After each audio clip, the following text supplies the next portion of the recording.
What is going on, Sports Wars? We're here. We're live for a Sports Wars Sunday. We've had college football college football insanity, including Cam Ward staying in just long enough to break a personal record, then sitting on the sidelines while his team got beaten, which is a little bit embarrassing for him. We had some thrilling games last night in the NFL. I guess you had NFL Network. You were able to enjoy those. We've got the NBA getting destroyed by the NFL on their day, according to LeBron James. And I'm sure we'll get into some other things, including the MVP race, which shockingly, a lot of black analysts want the black quarterback to win. But how are you doing, Beardo? I'm doing good, man. I saw Sonic 3 last night. I took Krista to see it for her third time. Man, it was awesome. Sonic 3 is pretty freaking good. Have you seen it yet? Yeah, I saw it. It's solid. You know, Yeah. it's not It was a fucking masterpiece or anything, but it's no, solid. no. It's a solid. It's a kid movie, but there was some adult humor in there. I like the music from several different generations of Sonic games. So it was cool. And then I don't have NFL Network, so I was just able to catch some recap and highlights of yesterday's games. So I'm glad to be here and ready to talk about some football. No NFL Network, man. Yeah. That's what I'm going to do next year. Instead of getting TV? I have YouTube TV, but I don't think I paid for NFL Network. You have if you have NFL TV, you've got it probably. I have YouTube. Sorry, if you have YouTube TV, you probably haven't. I probably do. I probably just assumed I didn't. But next year, instead of doing Sunday Ticket, because I got Sunday Ticket because I wanted to watch the Giants games. Once the Giants fucking just outright sucked and they cut Daniel Jones, I'm like, all right, I'm just sticking to only Red Zone. I think next year I'm just going to get Red Zone and not the Sunday Ticket. Yeah, I mean, I don't really. So for me, typically what I do depends on if my team's is playing or not. If they aren't, I'll just straight up watch Red Zone. If my team's playing at the same time as all those times, I do the quad box. Right. A couple other random games, usually Bears and Red Zone. Yeah. But yeah, it just kind of depends. Mm-hmm. Just kind of depends. But we already got some chats going on. Alex McCarthy for 2. Hopefully my Jags lose and my Packers win. Well, I forget who the Jags are actually playing today. Hold on. The Jags are playing the Titans. That's right. I knew it was a fucking bad one. I knew it was a bad one. That Packers game is going to be really good, though. Packers Vikings. So that's going to be a hell of a game in all likelihood. The other one might be a good game too, competitive, just not good to watch. Dom H with 10 gifted memberships. Thanks, Dom. Much, Gerald Armstrong for 10. What a great day of college football yesterday. Miami players fighting each other, and Arkansas players stomping on Texas Tech players' ankle, and mayhem between East Carolina and NC State. Was it the East Carolina-NC State one that ended with a ref getting bloodied? I believe that might have been the big fight that happened in that game. We do have to talk about this Miami game, though, because we know that college football has been forever changed, whether it's by NIL or transfer portal, all of these different things.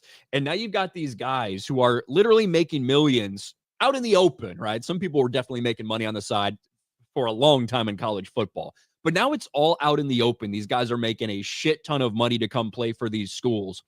And Miami quarterback Cam Ward, who obviously for a long period of time, people were wondering, could he be the Heisman winner this year? Stuff like that early in the season. Fell off a little bit towards the end as Miami's season didn't go necessarily how they had planned. But I think that one of the most embarrassing things we saw yesterday was Cam Ward's decision to play the game, but then sit out once he had achieved a personal accolade. You know, if you are thinking that you're going to be a high draft pick and you don't want to play in the bowl game, I'm not a huge fan of that, but I understand it, right?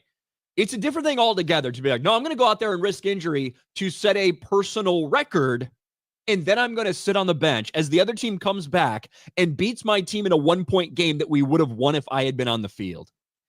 That's embarrassing. Cam Ward's getting a lot of heat for it right now. Miami quarterback Cam Ward sets record in the first half, then opts out of the second half of the bowl game.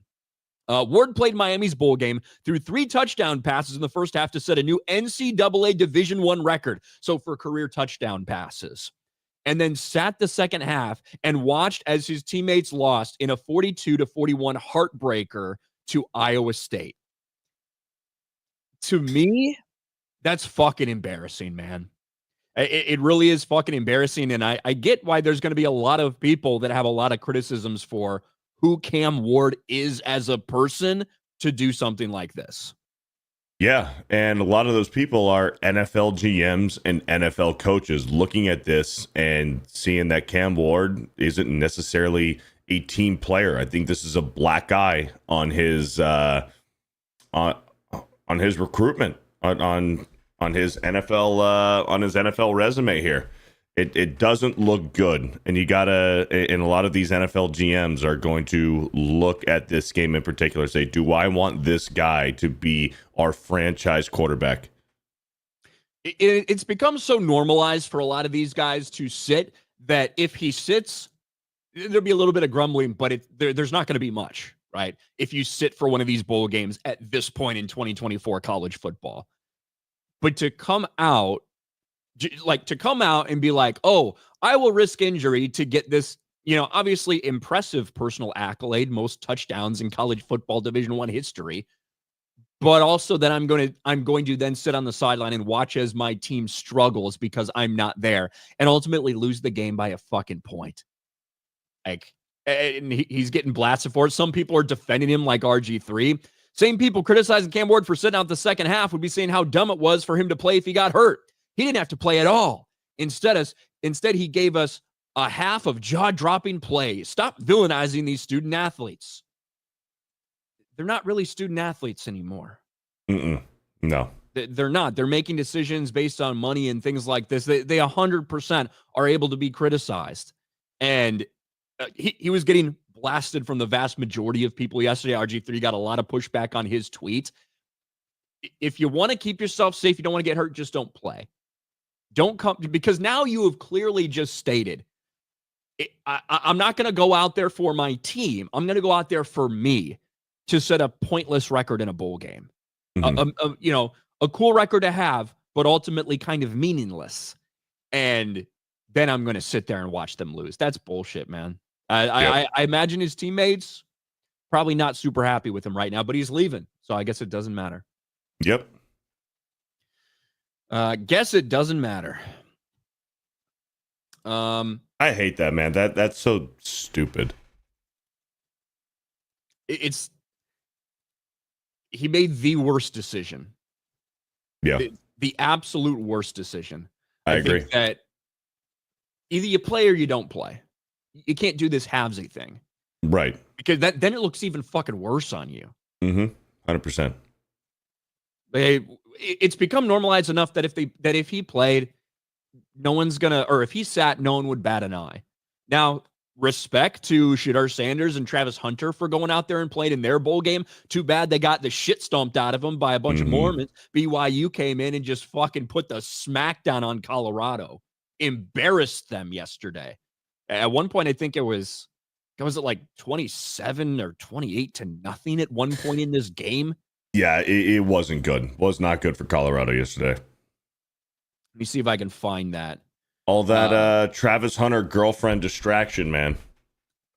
Hey, Travis Hunter put up good numbers. He had 100-yard receiving. He had one, really was a little bit of a busted play to get the reception, but he had a great run after the catch to score a touchdown. Heisman winner, Travis Hunter. But it was not great. 2 picks for Shedeur Sanders. You can see right here. Yeah, I do think it was 27. I think it was 27-0 at one point in the game. Wow. We go through and see if I can find it. Yeah, 27-0 halfway through the third quarter before Colorado was finally able to get on the board. But yeah, BYU's got to be happy about that. Like, no doubt that BYU's probably super happy that they got to beat the shit out of Colorado in this bowl game. It does still matter to a lot of people, but respect at least for coming out and playing. They didn't have to. Both of them are going to be probably top 5 draft picks, so they didn't have to do it. But they came out there. So respect to them for coming out there, even if they got their shit stoned. Yeah, the Travis Hunter girlfriend stuff is wild. Crazy, dude. Crazy. We Yeah. were going over it. Me, Dan, and X-Wing were talking about earlier this week. It is not looking good for Travis Hunter and his girlfriend. You got people like Des Bryant coming out saying break up with her, dude. You're gonna have like so many people are putting in their 2 cents of like, man, dude, Travis Hunter, this chick is not fucking good news for you. She is bad. Like, break up with her, dude.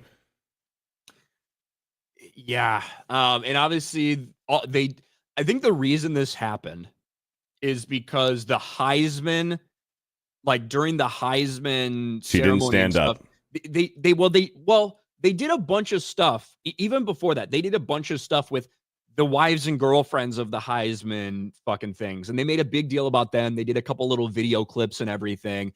And that started to get a lot of people talking about who these girlfriends are of these Heisman Trophy candidates. And Mhm. I think because of all of that attention, I think that's ultimately what made this entire thing blow up like crazy. Yeah, and Uh, there's one clip in particular when it was a shot taken from a cell phone from in the crowd when Travis Hunter won. Dion Shador and Travis Hunter's mom all stood up and started applauding.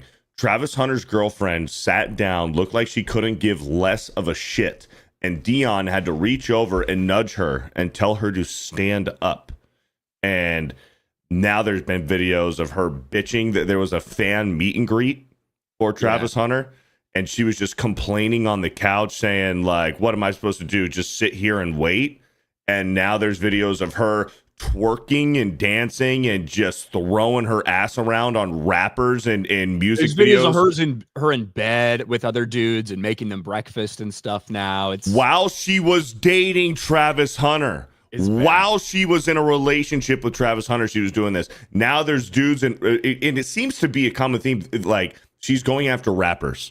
She's going after rappers. Like, we're not talking about like mainline, like big time rappers. We're talking about rappers who are like on SoundCloud rappers. And she's sliding into DMs, telling these dudes like that she wants to hang out with them. What are you doing? Are you up? And all while there's this sect of fucking like black women who just date around between like NBA and NFL and rappers and stuff like that. Literally just going from person to person. They mooch off them for a while. They get bought all these awesome things and they go and fuck somebody else and do the same thing. There's like this little sect of them. There's a bunch of NBA players who have like all had the same side chick at different points in their careers. Right. And she's doing all this while she's dating Travis Hunter, and she's not even hot. That's the thing. She is a solid 3 at best. It's how it be. Yep. She could have hit the lotto if she just stayed with Travis Hunter. And you know what she's going to do? She's going to get knocked up by one of those rappers, and she's going to convince Travis Hunter that it's his, saying that it's sexist, that if he wants a DNA test, and he's going to be stuck with her for 18 years. Hey, all right, I have a theory. Maybe Travis Hunter's actually gay and he's on the down low, and like they have like this agreement that she stays with, like she doesn't actually like it. She stays with him to make it look like he's not gay. That'd be the ultimate twist. Crazier things have fucking happened. That's true. That's Crazier true. Things have happened.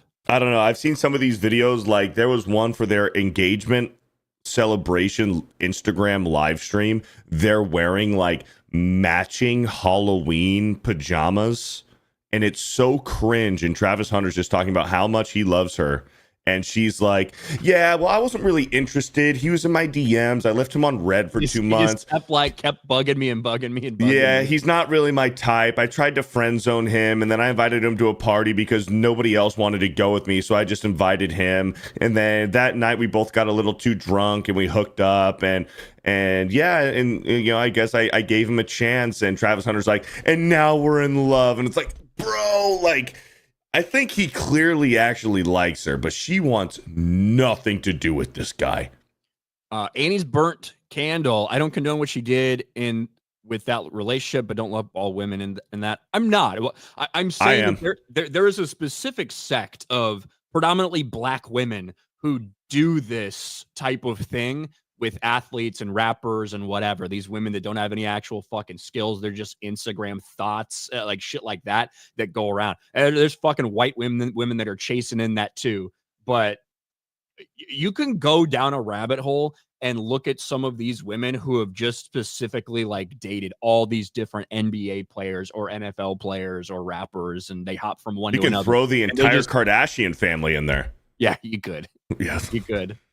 But anyway, a couple other games, like we said, that happened yesterday. We had BYU, Colorado. We talked about that. Miami, Iowa State. We talked about that. We just got to give a shout out to Army. The fact that they played Louisiana Tech, maybe not great competition, but they did win the game. More impressive was Navy.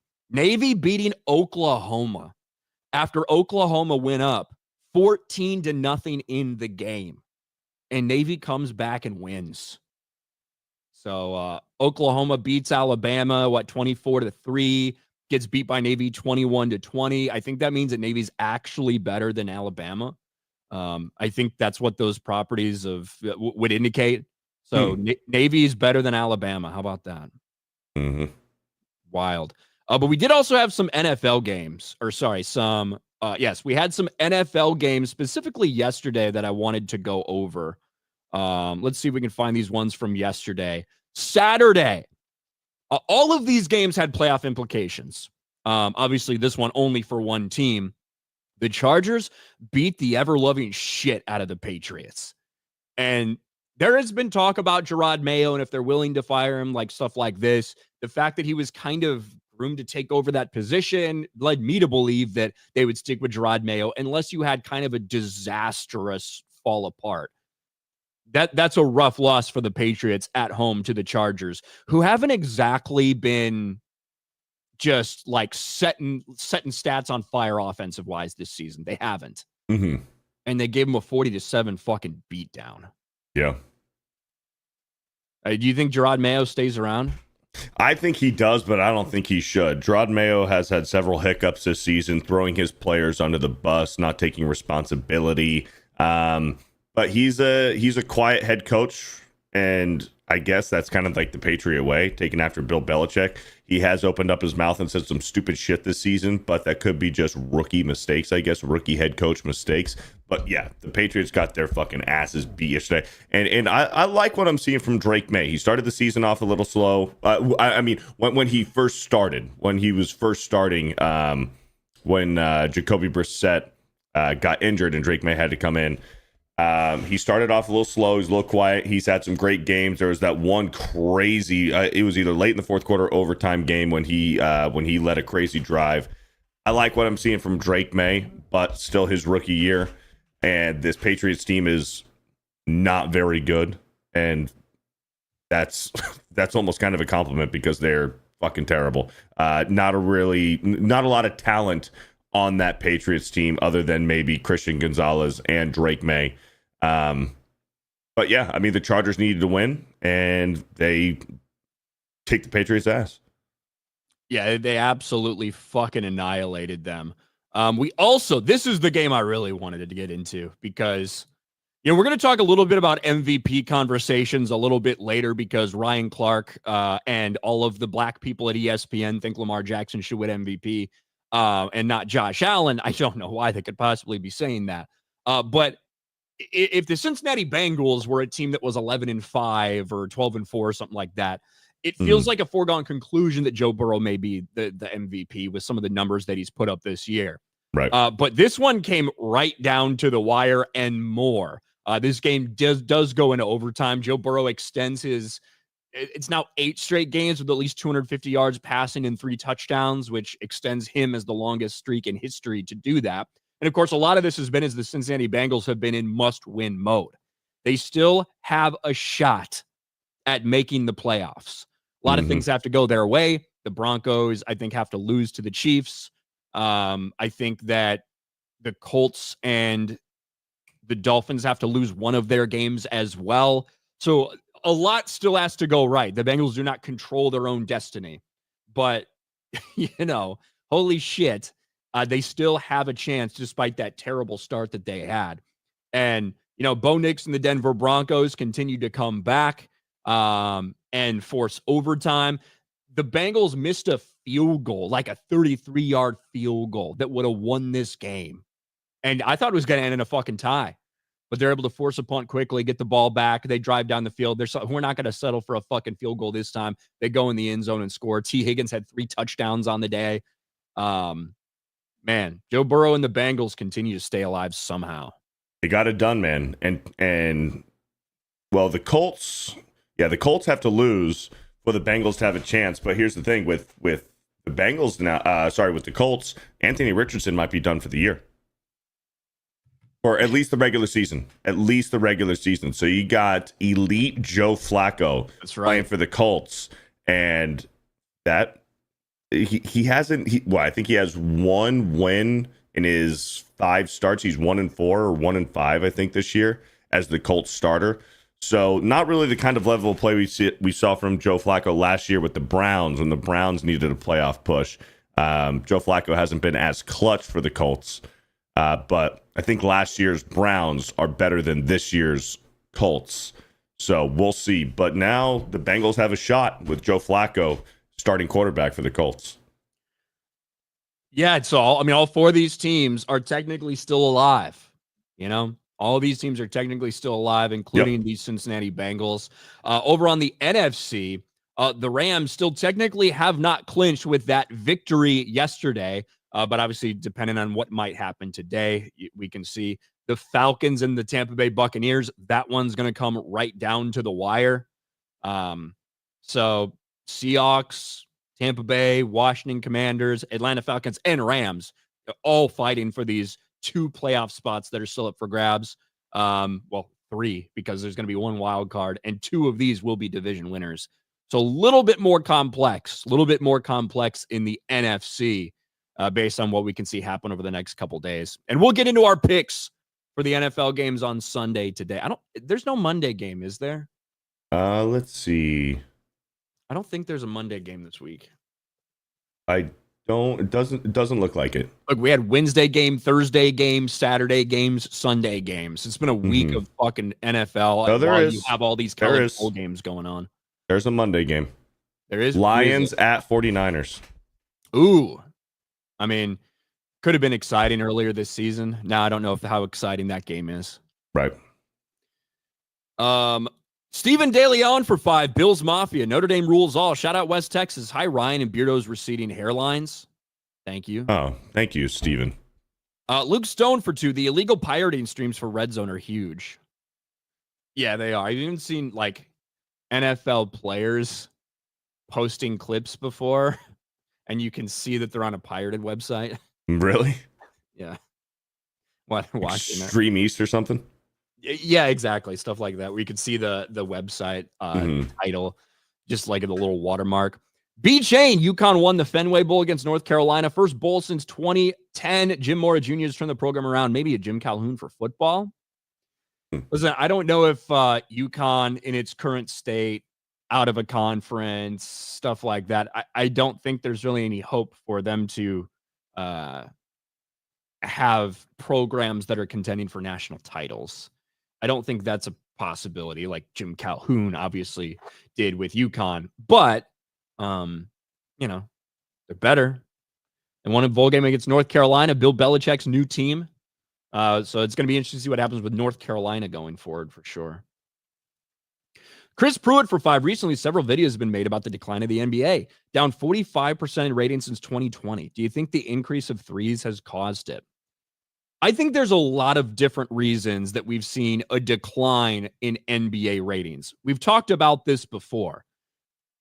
It's not just one thing. It's not just the style of play. It's not just the fact that all of these stars are constantly taking games off and taking breaks. It's not just the fact that all of them are so buddy-buddy now. There's no real rivalries that are as hate-filled as what we used to see in the NBA. It's not just because they embraced Black Lives Matter and got down there and kneeled on the court for the national anthem like the bitches they are. There are a lot of reasons why the NBA has declined in ratings. But it was certainly embarrassing for them because Christmas used to be their day. Christmas used to be the NBA day where you had 4 or 5 games that were oftentimes between big stars and stuff like that, people would tune in. Well, a couple years ago, the NFL said, you know what? I think we'd like to play on Christmas too. That did not work so well for the for the NBA. And even now, even as LeBron James is standing up there in the aftermath of their victory over the Warriors and saying, hey, I love the NFL, but Christmas is our day. It clearly is not. NFL smashes NBA in viewership after LeBron claims Christmas is our day. And it's not like these were great games. They were both kind of blowout games, specifically the Ravens-Texans game. That was a blowout game. Chiefs Steelers were a little more competitive early on, but obviously the Chiefs went on to win that game very, very easily. But they had 25 million people watching them on Netflix. 24.2 million average viewership of the NFL's Christmas doubleheader, 5.25 million average viewership of the NBA's Christmas games. Keep in mind, these NBA Christmas games were simulcast on ESPN and ABC. And basically all 5 of their games combined couldn't even stack up to the average ratings of one of the NFL games that were played. That's what we're talking about here. Here are the numbers. Chiefs Steelers, 24.1 million. Ravens Texans, 24.3 million. Knicks Spurs, Celtics, 76ers, Timberwolves Mavs, Lakers Warriors was the big one, and that was the big matchup of the night, 7.7 million. Nuggets Suns. So no, Christmas does not belong to the NBA anymore. With the drastic problems with viewership that they've had, even their day can't save them from embarrassment. Yep. And on top of that, you had to have a Netflix subscription to watch those football games. Yeah, and I do think that those were the 2 most streamed games we've seen. Right. Obviously, it's always going to depend when that's happening and things like that. Maybe if this had been a Thanksgiving Day game, we usually have massive ratings. Maybe that could have been bigger. Who knows? Right. Obviously, now for the NFL, you have to have a subscription to like fucking 5 different streaming services and cable if you actually want to get all of the games at some point in time. So that's certainly been frustrating for some NFL fans. But when you look at the numbers, Netflix subscription required, 25 million people watching these games on average compared to something like the NBA, which has traditionally been the NBA's day. That is the NBA's day, but people like LeBron James, commissioners like Adam Silver, they have helped in this massive decline we've seen in the NBA. So I don't think anyone should feel sorry for them that they got the shit kicked out of them by the NFL, this is now the NFL's day. And it will probably always be. They'll figure out a way whenever these games are to put NFL games on Christmas because they know not any real competition from the NBA. Yep. Or LeBron. Or LeBron. Who gives a fuck? B. Jane for 5. LOL, national titles are a pipe dream. I only meant building a competitive program for every season. They ain't winning a natty in football. Okay, well, when you said Jim Calhoun, that's where my mind went to with what Jim was able to do there. But possibly, and when you're not in a conference, you're pretty wide open on who you can schedule and stuff like that. So I don't know, man. I've been paying too much attention to UConn football other than when you talk about it, B. Chain. If the Packers beat the Vikings and the Lions win Monday, the Lions clinch the number 1 seed. So the game's importance all depends on Vikings-Packers outcome. Yeah, that game is going to be interesting. There's no doubt. We might as well get into that. Let's get into our picks for these. Let me pull up my thing here. Boom. I just had the schedule up, but of course I closed it. I'm interested to see how we did last week from Jose Taco because there was some interesting. Well, did we go over it on Monday? There were some upsets. I don't know if we went over it on Monday if he had the stats on Monday night. Well, I got the stats right here from Jose Contreras. Thank you, Jose, for $1 last week. Ryan 9-4, John 10-3. Beardo, 8-5.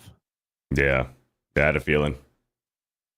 So overall this season, the numbers, I'm 146-67. That's pretty good percentage right there. That's pretty good percentage. John is 104 and 51. Solid. You, Beardo, are 129 and 84. Damn. I mean, you're winning. I'm positive. I'm positive, though. You're winning. Yeah. So. Took me a while to get there. It did. Took a couple. You had a really bad week 1 or week 2 or something. Mm-hmm. Like horrifically bad. The first 4 weeks were really fucking bad. It may have been. Yeah, we might have to go back and check those. Check the running tally. But hey, you might be able to catch up here. Here we go. Might be able to catch up here. Jets and Bills. I got the Bills winning this game, certainly over the Jets. A lot of conversation about Josh Allen from the mainstream press, the mainstream media, who don't want him to win MVP this season because of the season Lamar Jackson is having. Mm-hmm. I think Josh Allen probably has heard that. So I think you're going to see a lot of Josh Allen in this game. In this game, it's going to be cold and it's going to be raining. So maybe a lot of Josh Allen on the ground. We'll see. I'm taking the Bills regardless. It's not going to be too cold. 53. It's going to feel like 40 and they're all going to be soaking wet. So it's going to be a little chilly. Raiders and Saints. What a disgusting game. Gross game. I think Gross. Spencer Rattler's still the guy for the Saints, right? I haven't heard otherwise. I believe this is still going to be Spencer Rattler. Again, look at all these O's here. Mm-hmm. Let's see. It's fucking. God dang it! I'm sure it's Spencer Rattler. I'm pretty sure too. So we'll just assume that Spencer Rattler is going to be the one that's playing in this game. God, it's a tough one though, because it's an ugly fucking game. I know. I'm going to take.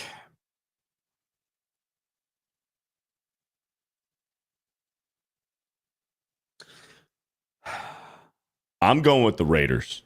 I'm going with the Raiders too, and I hate that, but I just feel like I don't have any other choice. Yeah. They're a team that is still playing clearly. They still care. Based on what we saw last week. It simply comes down to the quarterback play. The Saints have a lot of injuries. So do the Raiders. Max Crosby's not playing, but I trust Aiden O'Connell more than I trust Spencer Rattler. Brock Bowers going to have 15 catches for 150 yards. Mm-hmm. Yeah. Well, there we go. That's that game. Colts Giants. At the Giants. Joe Flacco playing at quarterback. Remember, I think for some of the time that Joe Flacco subbed in for quarterback earlier this season, Jonathan Taylor was not 100% or not even playing in some of those games, if I remember right. Right. So Jonathan Taylor should still be good to go. Obviously had a big game last week. Mm-hmm. Anthony Richardson threw the ball like 7 times last week or something. But I got the Colts in this one. It's obviously very important for them to keep their playoff hopes alive. Yeah, I'm going to take the Colts too. Keep on losing. New York. Got to lose out. And fucking bum-ass Adam Schefter this week. Sometimes I can't fucking stand Adam Schefter. I think he's a fucking... I just can't fucking stand him. Adam Schefter's like, well, Jalen Hurts being out and Saquon maybe not getting the single-season rushing record could be a good thing for the Eagles, because if the Giants beat the Eagles week 18, well, the Giants lose their number 1 overall pick, and they're going to fall to about 6 or 7, and they don't get their franchise quarterback of the future. Fuck you, Adam Schefter, you fucking bitch. But yes, I want the Giants to keep losing. Go Colts. I mean, I have been looking at that rushing record and thinking to myself, man, if Saquon beats the record, and again, it'd be in 17 games versus 16, but if Saquon beats the record against the Giants, man, is it at New York? No, it's at Philly, right? He already went back to New York once, I thought. Yes, it's at Philly. Yeah. At Philly. But yeah, that would be very appropriate, I suppose, if that is what happens. Let's go Colts. This is our Colts. This is our team. We bleed blue. Let's go Colts. I hope they don't make the playoffs just because of that fucking bitch. Cowboys, speaking of the Eagles and the Cowboys and Eagles, you know, Jalen Hurts not playing still out because of that concussion or whatever, I believe, right? That's official. Yeah, Jalen Hurts is out. Kenny Pickett is starting. He's still in concussion protocol. Yeah, still in concussion protocol. Which is crazy because his hit last week didn't look that bad. And I know sometimes in the NFL, it's like that where an injury happens where it doesn't look that bad, but it could be a significant injury. His hit to the head did not look that crazy last week. And the fact that he missed most of the game last week and he's going to miss this week is kind of wild. Yeah, and obviously Saquon, a lot of people talking about the rushing record for Saquon. I'm sure they're going to be getting a heavy dose of that. The Cowboys have been playing much better. The defense has been playing much better. They're kind of just like a clock control team. That's what their goal is, kind of with Cooper Rush and what they're trying to do with him here. Mm-hmm. This is an interesting game today. This is interesting. Because it's not like this doesn't matter for the Eagles. It certainly does. 100%. Yeah. That number one seed is still up for grabs when you look at the Lions and everything. So I got the Eagles, but holy shit, I wouldn't be shocked at all if the Cowboys win this game. Man. I'm going to switch it up, and probably for the first time this season. Pick the Cowboys? I'm going to pick the Cowboys. And here's the thing. If the Eagles do lose this week,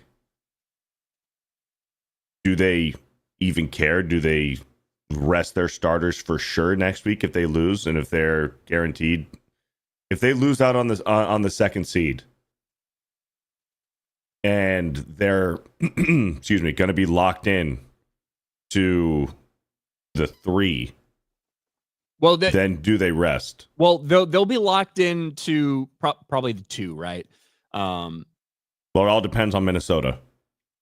Oh no, sorry. Yeah. No, you're right. Yeah, because the way it works, Minnesota's going to get a wild card. My bad. Yeah. They're going to be locked into the 2 no matter what. Man, it'll be interesting. If they lose to the Cowboys, do they even want to play their starters against the Giants? It'll be interesting. There's a lot riding on this game. I'm going Dallas. All right. I think it's going to be, I wouldn't be shocked at all if the fucking Cowboys win this game against Kenny Pickett and the Eagles. Panthers, Buccaneers. I do think that Kenny Pickett played easily well enough for them to win that game against Washington last week. They just gave up too many points. Well, and Devontae Smith dropped the fucking ball that would have sealed the fucking game. Like, just a perfect ball that he just fucking dropped. He choked and dropped it.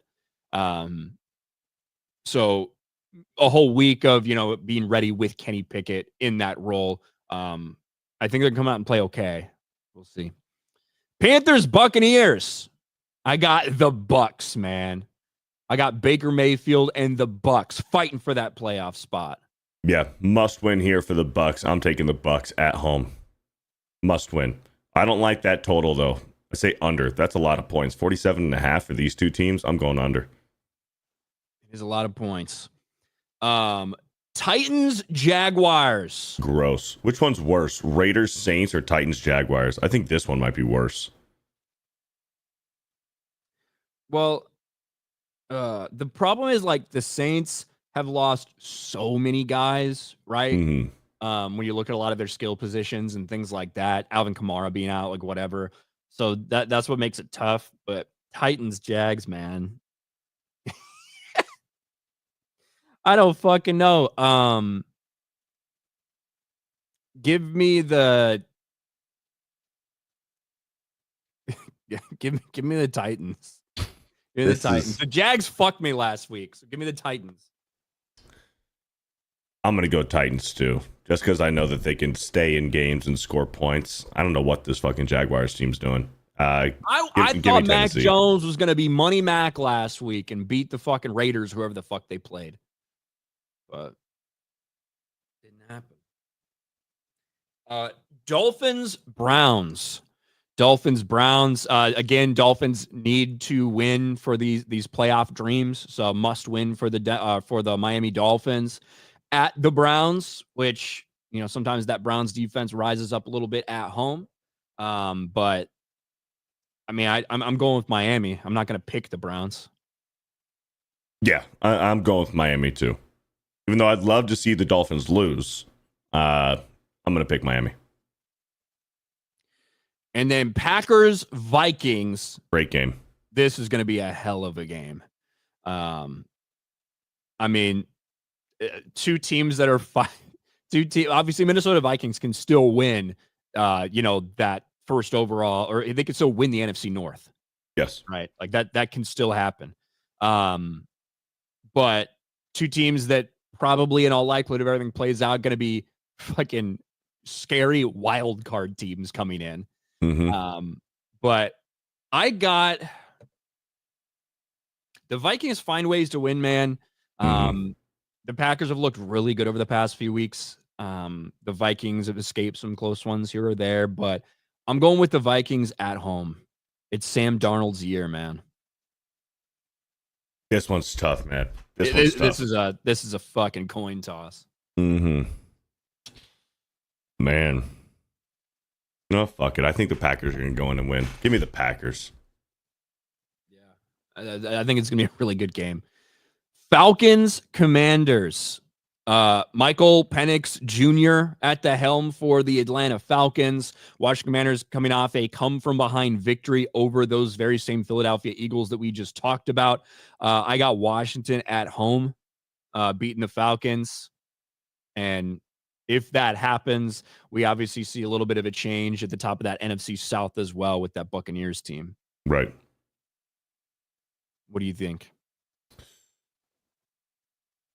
I'm going to go.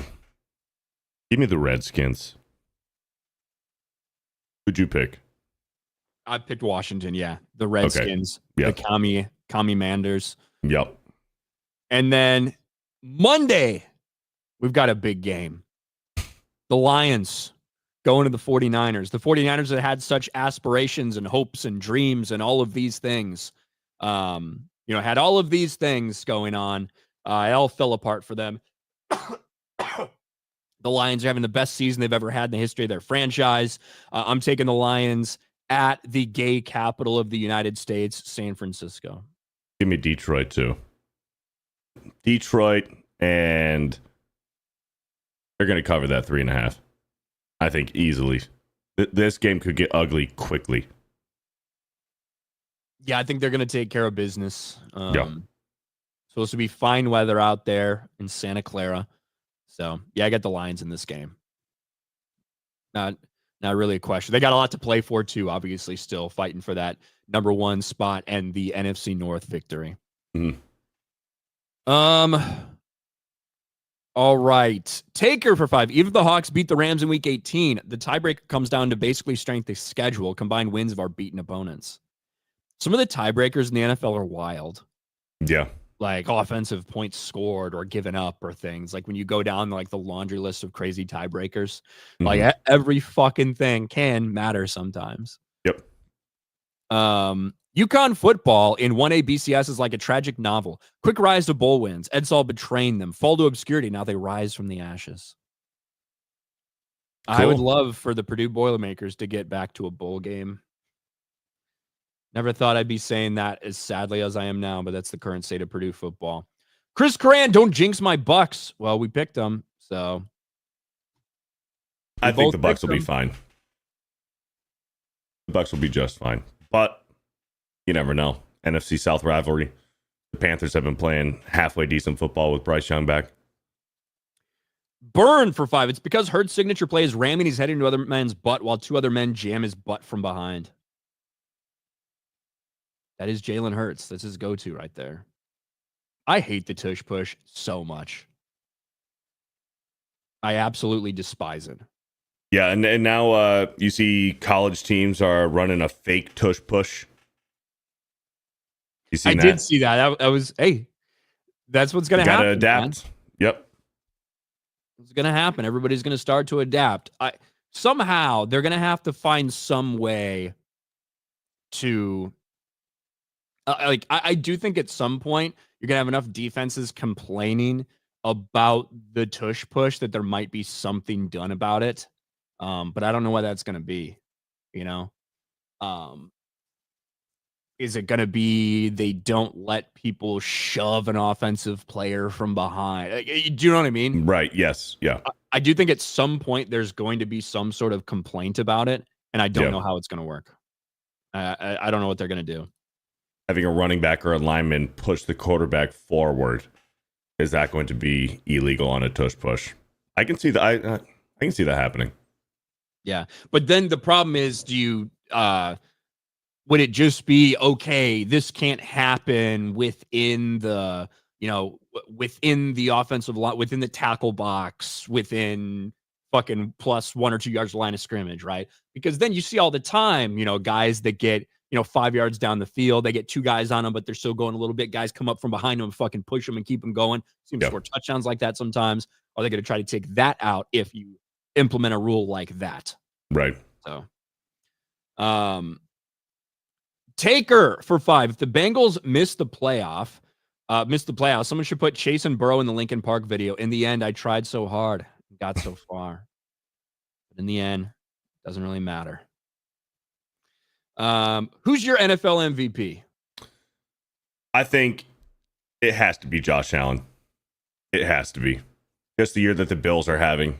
And in the beginning of the year, with them lacking in the wide receiver position, going out and getting Amari Cooper, but still just the way that Josh Allen has been playing, putting the entire team on his back. He's the clear MVP for me. Trying to find the tab I had set aside for this, and I can't fucking find it. But because we have to talk about this. There's no way that I shut this whole thing down. Is it? Please tell me I did. No, okay, fuck, found it. God, I thought I accidentally closed this tab. Although, like what we've been saying, if the Bengals had a winning record, and maybe if they were number 1 in the AFC North, I think that Joe Burrow should be MVP. But the Bengals stink, or they did stink early on, and now they're fighting for their lives to make the playoffs. I think Burrow is having an MVP caliber season if the Bengals were a little bit better. But I think it's Josh Allen. I think it's Josh Allen too, because this is the precedent we've set. We might as well get into this. For the past several years, there's always so much discussion about who should be NFL MVP, and the same applies to basically every other sport as well. And sometimes it's not necessarily the guy that has the best season, but it's the guy that has the best season for the best team, or the guy that people felt was most important for their team's success in that given season. A variety of different things come into play. Well, as we close out the NFL season, Josh Allen had become the favorite to win NFL MVP. But right now, there's a pretty big push from people in sports media, specifically at ESPN, for Lamar Jackson to win it once again. Now, keep in mind, he won it last year. They clinched the number 1 overall seed in the AFC last year. Maybe his numbers weren't as impressive as someone like Josh Allen, who I think had more touchdown passes, a few more interceptions, but also had 15 rushing touchdowns, did Josh Allen last year. But they looked over him because, hey, Lamar Jackson had a great season, and the Ravens were the number 1 seed. Well, now things are different, apparently, for these same analysts. They don't want Josh Allen to win. ESPN pulling out all the race cards to pressure voters to give MVP to Lamar Jackson over Josh Allen. On December 2nd, Bills quarterback Josh Allen emerged as a heavy betting favorite to win the MVP award. We didn't buy it. But not because Allen didn't deserve front-runner status. He did. He still does. However, we knew it would not last. We predicted sports media would pull out all the cards, including the race card, to cost Allen the award in favor of a black player. And that's exactly what's happening. Let's go down and listen here in Ryan Clark's own words about why it's so important that Lamar Jackson win. For some reason, it's really important for black quarterbacks for Lamar Jackson to win the Super Bowl this year. And then we'll get into him talking specifically about the MVP. And I want to say it to you, and I want to say it to Randall Cunningham, and I want to say it to Russell Wilson, and I want to say it to Michael Vick. Jeez Louise. The evolution of the position. Yeah. Without Randall Cunningham having to try to conform and be a pocket passer and also show his athleticism, we don't get to Michael Pause Vick. it. And without Pause it. Michael Vick, When Randall Cunningham, Steve McNair, Michael Vick, even Cam Newton, when those guys were at the top of their game, nobody looked at their freaking skin color and said, this is an outstanding. Warren Moon is another one. Nobody was like, this is a great black quarterback. They were just a quarterback, and they were fucking killing it at the top of their game. Killing it at their position. Nobody paid attention or gave a fuck about their skin color. But now all of a sudden, you're seeing ESPN put out, like, before the season even starts. I did a Sports Wars video on this. We now have a record-breaking NFL season. We have 15 or 16 black quarterbacks starting in the NFL. Let's give ourselves a pat on the back, because look at us. Nobody gave a fuck that Warren Moon was black. Nobody cared that Randall Cunningham was black. Nobody cared that these guys were black. They were just great quarterbacks. And Ryan Clark, it's so ironic with Ryan Clark, one of the most brutal, hard-hitting defenders of his time. And it turns out that he's just a fucking bitch in real life. Yeah, and he just has takes like this constantly. And like he mentioned Russell Wilson in there. He won a Super Bowl. You know, it's strange when they pull up all these stats about how many black quarterbacks there are in the NFL. They always include Patrick Mahomes. But in conversations like this, they seem to forget that dude's won like 3 fucking Super Bowls. Right. Like, what are we talking about here? We'll let him accepting that and working to become a better passer, working to become a better leader, we don't get a Cam Newton. Yep. And if Cam Newton doesn't bring the style of play that he had the opportunity to bring from Auburn to the NFL and win an MVP doing it, we don't have a Lamar Jackson. Correct. See, we've needed at that position. You got the dumb bitch. Correct. Shut the all fuck black up. panel, by the way. Right. Whether or not people like you can play it, we needed each of you to get to this point. Yes. And that's why we need Lamar Jackson to take that next step Preach. and hold that Lombardi trophy the same way we all cried when Doug Williams did it in the 80s. Yes. And that's why it's so crazy, right? It's specifically because his style of play and maybe how dark he is that you need desperately for Lamar to win one, when Patrick Mahomes, who you've claimed as part of the black community, right, has won several already. You've already had plenty of black quarterbacks. Why does Lamar Jackson need to win it for this to be so important to you? But this was all in this conversation surrounding if Lamar's underappreciated or not and who should win the MVP. From First Take, Josh Allen's MVP would be just like Charles Barkley's MVP. That Josh Allen's MVP would be like Charles Barkley's MVP. Okay. Really?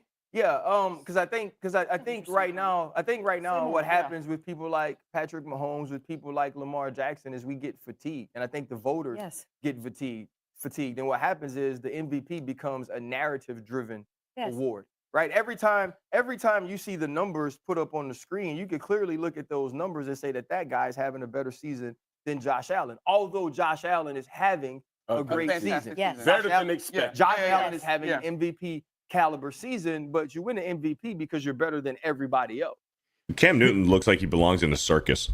Yeah, and the problem is, the problem is that that's not how it's worked. This idea of it's not just about the stats and numbers, it's about a narrative. That's been the way it's worked for decades and decades, including the NFL, including last year when Lamar Jackson, despite having 700 fewer passing yards, despite not having as many touchdown passes, and having 10 fewer rushing touchdowns than Josh Allen, Lamar Jackson won the MVP.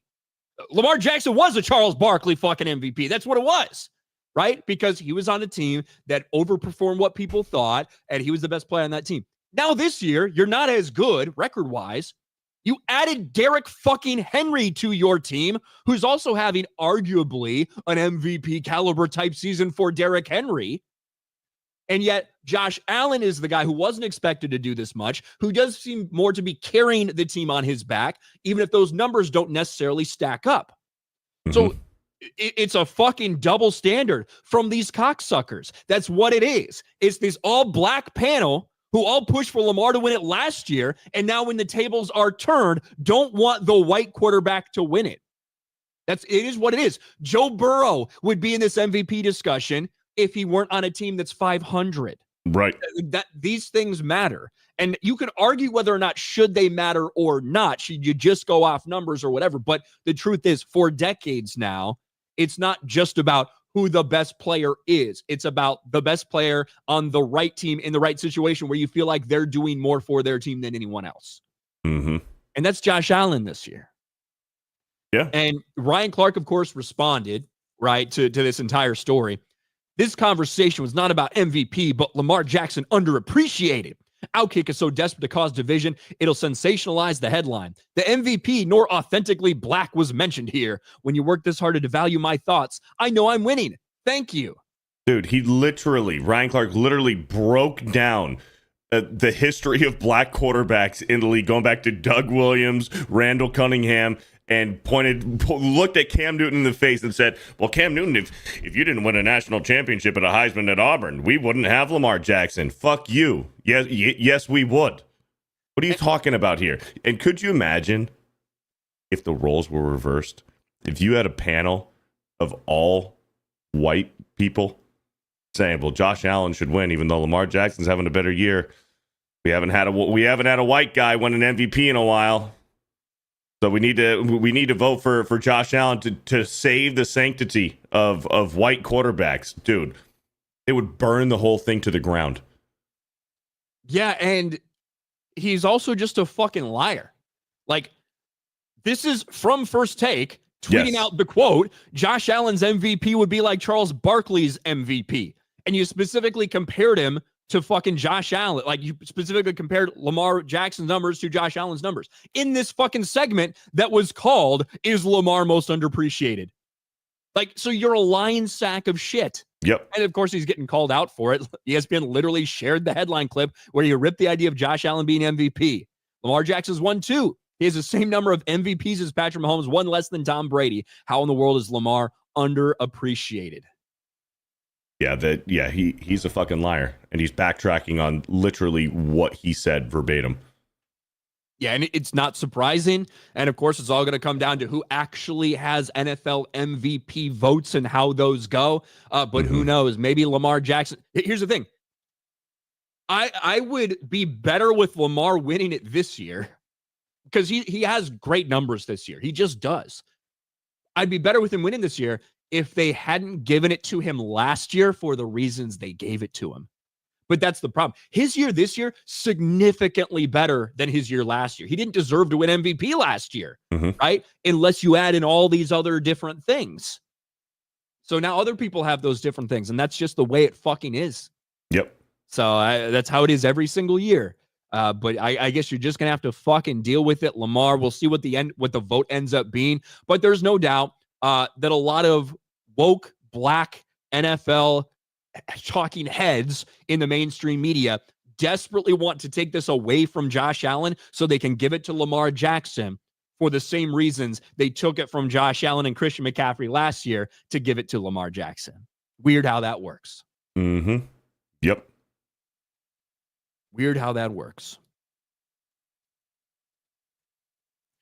Ryan was happy when Brady retired. Oh, Ryan Clark? I thought you meant me. I'm like, I wasn't happy. I mean, listen, I was, there was a point where you're like, yeah, probably ready to set it up. I watched Tom Brady's last ever game. Chris Curran took me to the Bucs playoff loss against the Dallas Cowboys. And that was sad. Right in the tunnel, I watched Tom Brady run off the field and wave goodbye to the crowd for the last time. That's cool, man. That's cool. All right, where the hell are we? Speaking of, he said, don't jinx my Bucks earlier. Allen married Haley Steinfeld. He's the MVP. Yeah, I mean, since that moment in time, played pretty fucking well. Big weight off his shoulders, maybe. John Matrix is here. What's up, John? John had some stuff going on over the holidays, so couldn't join us today. Joe Burrow, best quarterback. Josh Allen is winning the MVP. I think he meant MVP, not MAP, but yes. I have really no arguments with that. Joe Burrow's season's been insane. Absolutely insane. What else do we have over here? Trucker Mark, you can thank Stephen A. Smith for single-handedly destroying ESPN. It's not about the stats. It's about race. Yep. Taker, happy Kwanzaa. I saw this LA Times piece that said you should still celebrate Kwanzaa despite its founder abusing and torturing women. Sad trombone. Hey, Kwanzaa's not real. It's made up. No, bullshit. yeah, it's fake. It's made up bullshit. Let's see. We caught up there. Christian McCaffrey should have won it last year. I would have no problem if he won it. And also, like, again, do I still have here? We can look at this. I think one of the problems last year is you had a lot of people that felt Brock Purdy deserved consideration for it too. So these are just this was before the official MVP votes, right? This was ESPN's, hey, who they thought should win it. Here's Lamar, 3,600 passing yards, 24 touchdowns, 7 interceptions, 800 rushing yards, 5 touchdowns. Right? That was Lamar last year. Josh Allen, 700 more passing yards, 5 more touchdowns, certainly a lot more interceptions, but a better overall QBR, few less rushing yards, but 10 more touchdowns rushing. That was Josh Allen. Mm-hmm. That was Josh Allen, 44 total touchdowns on the season. Dak Prescott was in the rankings. 4,500 passing yards, 36 touchdowns, 9 picks, 2 rushing touchdowns. Better QBR than any of them. Christian McCaffrey, almost 1,500 rushing yards, 14 touchdowns, 500 receiving yards, 7 touchdowns, 21 touchdowns as a running back last season. Last season. But Brock Purdy was also on there too. 4,200 yards passing, 31 touchdowns, 11 picks. Right? The fact that Lamar Jackson is having a better season than last year while also adding Derrick Henry, who was in the MVP consideration for a while as well, should that count for him or against him? I don't know. I think it's going to be Josh Allen, but I think there's going to be activists that do everything to take it away. Yeah. Yep. And then if Josh Allen does win, which we won't know until 2 days before the Super Bowl, there's going to be people rioting, like screaming at the sky on Twitter that Josh Allen won over Lamar Jackson. I mean, there's going to be people screaming on ESPN over it. People like Ryan Clark. Yep. Be like, we needed to see this. We needed to see a 3-time MVP choke in the playoffs one more time. Like, fuck you. Fuck you.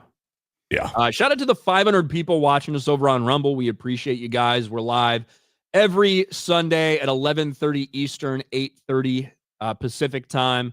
And then we also go live tomorrow, at least not during NFL season, for Monday Evening Quarterback, where we go over kind of how we did in our picks for the NFL season, kind of what happened in those games. We do have some other games that come up in a few days, though, Beardo, we should probably talk about. Yeah. Let me go to this college football playoff bracket because New Year's, we got the next round of the college football playoff. The 12-team college football playoff is now down to 8. But here are the games. They happen really in the middle of the week next week. But the Peach Bowl, Texas, Arizona State. 12.5-point favorite for Texas there. Yeah. Yeah. I like Texas. Give me Texas. I'm taking Texas in the game, although I don't know if it's going to be 12.5. Yeah, that's a lot of points. I think Arizona State can keep it close. But I think Texas at least wins by a touchdown. I love the attitude and swagger kind of that Arizona State comes into it with, including their head coach and all this stuff. I think they're going to play their asses off. I really do. So I think it might be a little closer than that 12.5, but I'm picking Texas to win. Ohio State against Oregon. Mm-hmm. Right now, OSU is a 2.5-point favorite in this game. I'm taking Oregon over Ohio State. Certainly, Ohio State looked very, very impressive. Very impressive in their win over Tennessee after laying a fucking egg and, just playing like shit against Michigan to close out the season. Ohio State, I do think, comes in with good momentum off there, but I got Oregon in the game. Yeah, I'm taking Oregon too. I don't really have a good reason whether or not. I just want to see Ohio State lose. So give me Oregon. Penn State, Boise State. I'm taking Penn State in this game. Now, of all the kind of big conference teams on this list, I might pick a team like Penn State would be the ones to lose this game. But I think Penn State's going to handle them. I think that defense is going to do everything they can to stop Ash and Genty, and Penn State walks away and walks into the Orange Bowl. Yeah, give me Penn State. I mean, I'd love to see Boise State win, but I just don't know if it's going to happen. This is the interesting game. This is Notre Dame, Georgia. And I mean, all of them are interesting for one reason or another, but this is the game that, Notre Dame has had a very solid season, obviously. They handled Indiana fairly easily. They've got a great defense. They're going up against Georgia, who will have their backup quarterback, but might be a better option than Carson Beck. And a Georgia team that has had some up and down moments this year. I'm taking Georgia with a backup quarterback to beat Notre Dame. This is tough. Because I also think that Georgia is going to win. I just don't want to pick the same as you for every single one. So give me Notre Dame. I think that Notre Dame has a real shot. I think they do. I think they do this year. But I would love to see a team like Arizona State beat Texas. This one, I don't really care who wins, to be honest with you. I'm not super passionate about it. I would love to see Boise State beat Penn State. I hope Notre Dame gets fucking crushed. I hope Georgia fucking puts 50 points on them with a backup quarterback, and that the entire, that fucking Notre Dame, their fucking stadium, even their basketball, I hope it all fucking gets struck by some missile from Russia or some shit. I hope the fucking campus gets destroyed and annihilated. I fucking hate Notre Dame. There you go. Just for the record. I think it's going to be really close, though. It's going to be weird. It already is weird with, essentially a week and a half, or maybe even two, more like a week and a half between the initial games and then this game, and then another about a week and a half until the next round. It is weird. Yeah. I mean, these games are taking a long fucking time. Good thing these people, it doesn't matter. Like, going to class doesn't matter. Nothing matters. They're just getting paid to play football. So, yeah, pretty much. There you go. Spoken like a true Purdue fan. Yeah, absolutely. Somebody said with that kind of justified hate, how can Georgia lose? Exactly. Can't happen. I'm powering the fire of Georgia football right now. Not really a big Georgia fan, but it is what it is. All right. I think that's all. Yeah, we talked about Ryan Clark. We talked about NFL, NBA ratings. We talked about these games. I think we're good. You got anything going on this week, Beardo? Just watching football, man. Same old. New Year's Eve, Tuesday night. That should be fun. But that's it, man. Just watching football. There you go. I'll be streaming a little bit later on my own channel to talk about some of the stuff in the entertainment and gaming industry that's been going on. We'll be back tomorrow for Monday Evening Quarterback to go over what we got right, what we got wrong, the big surprises from this week, and probably just a little more preview for that Lions-San Francisco game on Monday. But hey, thank you guys for joining us. Thank you to all the people over on Rumble. If you're new to the channel, please consider hitting the follow button and watching us when we stream. And we will talk to all of you guys tomorrow. Bye, everybody.